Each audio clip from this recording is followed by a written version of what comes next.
Before we begin, I just wanted to give a quick shout out. We got 3 new members, Sleep Deprived TM, Glitch Goat, and Controlled Chaos. I want to thank you guys so much for becoming members, going above and beyond with your support. Now on with the creation. Hello again, YouTube. This is Dr. Kendo, and we're back with Pokemon Sword and Shield stuff in Scribblenauts Unlimited. Yes, we're going to be creating a new character from the games, a new Pokemon. You can see that the Galar starters are there. Man, did they not age well because the size proportions are all different and everything now that I have the game. But we also had Corviknight up there, and the size probably correct on that one because he's like a 7'3" uber. But anyway, let's start off with the sheep as the source object because you've probably seen the title. You probably know who we're going to create right now. It's going to be Wooloo, the fantastic sheep Pokemon up in here from the Galar region. And so with the sheep source object, it's actually going to be a pretty simple creation that I think yields a really good product. So you know what I mean? Simple sometimes is not the worst, and sometimes it's not the best.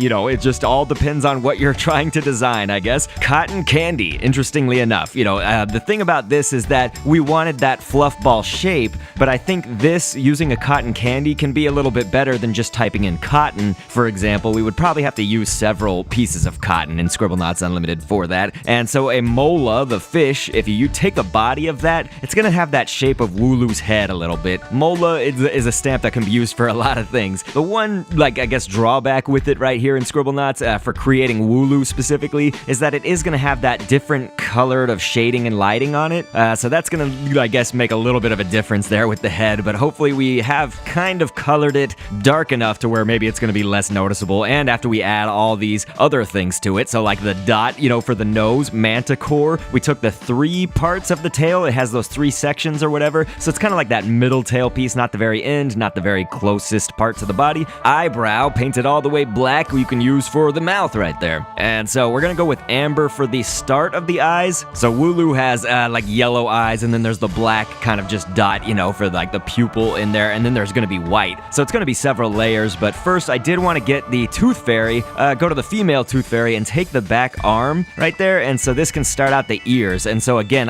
the reason that I wanted to do this first is like you kind of want to get things proportionally and where you want them to be on your Wooloo. You want to make all of that done before the eye probably, because the eye is going to have several parts that we can move around later. And so I just wanted to see it all as kind of like this one holistic picture before I start finishing up the eye right there. So golden egg twice and then veil at the bottom. Wooloo has these kind of stringy, you know, wool dreadlocks, you can almost say, coming down just over the ear and kind of near the forehead and all of that stuff. So you can see it right there coming together. And so now we can kind of get this eye situated, and I think now that I kind of have things where I want them to be. So you noticed, of course, with the cotton candy as our source object, after we got this goldfish bottom fin, by the way, it had that stick, you know, the stick where you hold the cotton candy. We covered that all up. You can tell that we covered it up with the mola body. There's a little piece of it kind of peeking out right there. If I maybe didn't say anything, maybe you wouldn't have noticed. What's interesting about that is that that could even take the place of like another eye of Wooloo, or it could just be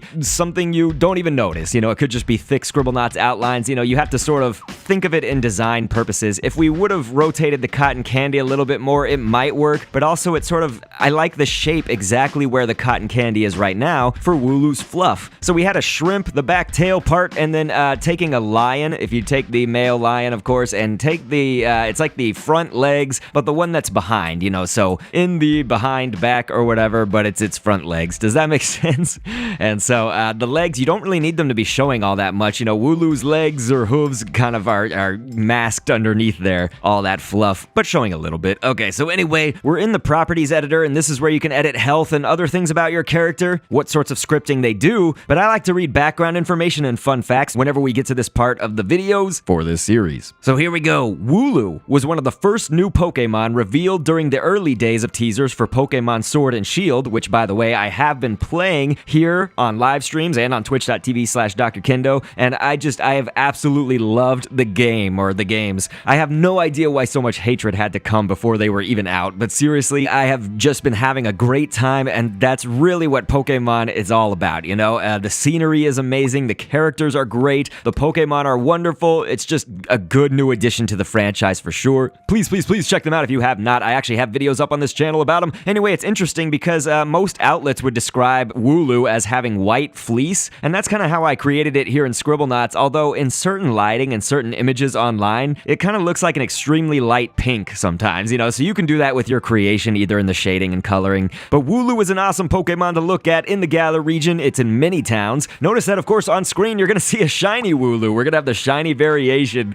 I think it's so neat that they kind of just made it like a little black sheep. And I should say, Wooloo does actually have a tail. By the way, the stamp limit is reached right here. And I knew that we were going to have the hooves right there that you can see on its feet. You don't really see the hooves as much on the normal Wooloo because the skin, the legs are so dark, I guess, in shading that it's a little bit tougher to make out. And so I felt like we didn't need to do that in Scribblenauts Unlimited. It would be very obvious if we didn't do it, though, for the shiny version. And so that did make us reach the stamp limit. Scribblenauts is a game that does actually have limits, even though it's called Scribblenauts Unlimited. So you only have a certain number of pieces to put on. But look at this. We're going to have a rolling Wooloo. You can actually start off with it's not going to be completely like an accurate depiction to the franchise or anything like that, but we can get a little bit close. This time we can do the cotton because the cotton candy, the stick would certainly be showing. We want the head of the Wooloo to kind of be behind. So I started off with a unicycle for the source object, as I said, but you can make it, of course, in the scripting, make it be a living object and, you know, make it sound like a sheep and all that stuff. So make sure your properties editor stuff is all in line, I guess, for it. So there's still all these Wooloo on screen, and we need Sobble right here. I don't know why Sobble wasn't in right now,